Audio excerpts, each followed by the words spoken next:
Welcome to the latest Motley Fool scoreboard. I'm on in Chocolate Balloon. We've got longtime fools, Tyler Crow and John Quast, giving a 1 to 10 rating to Moneyball Rec, SentinelOne, ticker symbol S. First, we'll rate the strength of SentinelOne's business, including factors like industry and competition. 10's invincible, 1's hopeless. John said a 5. Tyler, you're the bull here at a 6. Yeah, I wish I could actually just give an incomplete, like school grades.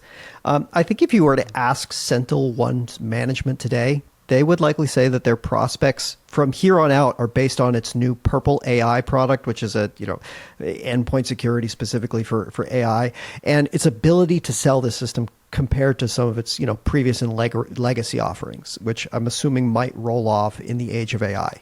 It appears that this particular product, based on expert reviews and things like that, it's getting rave reviews from research groups, whoever you want to say, but that hasn't necessarily translated into accelerating sales or expanding margins yet. So that's why I kind of want to give it an incomplete.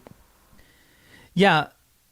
Listen, the cybersecurity space is huge. It's fast changing, and SentinelOne is really a technology leader here. And Tyler, you mentioned the AI platform. It's not afraid to run forward with technology, and I think that is in its favor.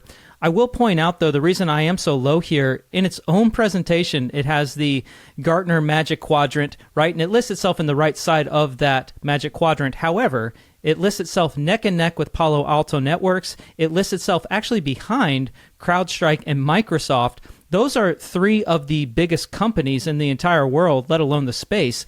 And SentinelOne here is the smaller player. That is a hard hill to climb when you're facing down 3 of the biggest companies and you've got to compete with them. Also would note that when CrowdStrike did have a trip in July 2024, there really wasn't any noticeable boost to SentinelOne's business. So I would have assumed if it was going to get a boost, it would have been then, if not then when. So I'm pretty low here at a 5. That's a great point, John. They need Gartner Magic Quadrants for like every industry. I'd love to see a Domino's ad where Papa John's and Pizza Hut are above it and farther to the right. For management, a 10 is Warren Buffett, a 1 is Homer Simpson. John's at a 5. Tyler, your optimism couldn't last. You're at a 3. No, well, the executive pay police came into town and did not like what they saw. Look, I gave them a 3 because you get what you pay for. And SentinelOne's, in their case, investors are paying management to grow revenue, annualized revenue rate, or ARR, and an operating profit margin metric that has so many adjustments to it. I don't even know why they just call it gross margin.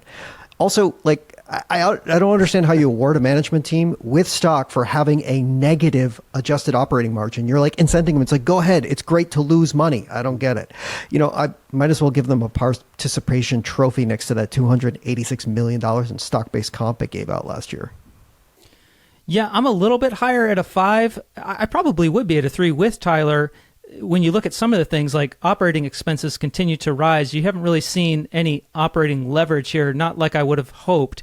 And yeah, it's been doing AI since before it was cool, but I don't feel like that's really given it any sort of competitive edge necessarily. So I'm not quite sure what that does. I did rank it higher just because CEO and co-founder Tomer Weingarten, I really do feel like he's a visionary when it comes to AI and how you use it in cybersecurity. So I was willing to give it a little bit of an extra boost just because of his presence. For financials, a 10 is a fortress, a 1 is yikes. John's at a 6. Tyler, you're at a 4. Yeah, and I say a 4 because I feel like it's a lot of running in place. It still has most of its cash from its IPO, but it's replacing cash expenses with non-cash expenses in the form of stock. I mean, $286 million in stock instead of paying out cash. So, that kind of just negates a lot of those gains. Like when your total share count is up 30% since your IPO because you pay so much of your expenses in stock. Again, going back to like operating leverage, when do trends like that start to turn the other way around into the benefit of shareholders? I agree, Tyler. And, it's debt-free. It has $810 million in cash versus just a $6 billion market cap. So that's a lot of cash to market cap. So I was able to give it a lot of points just for that. It is free cash flow positive, even if just barely. But again, that those stock-based compensation expenses quite high. And so I'm not willing to give it a very high score here, but I am on the positive side of neutral at 6. John, let's move on to valuation. How well will SentinelOne stock do over the next 5 years, and how safe is it? 10's a sure thing, 1's a lottery ticket. Yeah, I'm a 4 here when it comes to safety. I'm not convinced of its ability to compete in this fast-changing, very competitive cybersecurity space, so I wouldn't score it very highly there. As far as 5-year returns, it is growing. I would give it 5% to 10% growth odds, and mostly because I think that stock-based compensation is going to continue to eat into returns for investors, even in high-growth scenario over the next 5 years. Yep. I went 0 to 5%, safety score 5.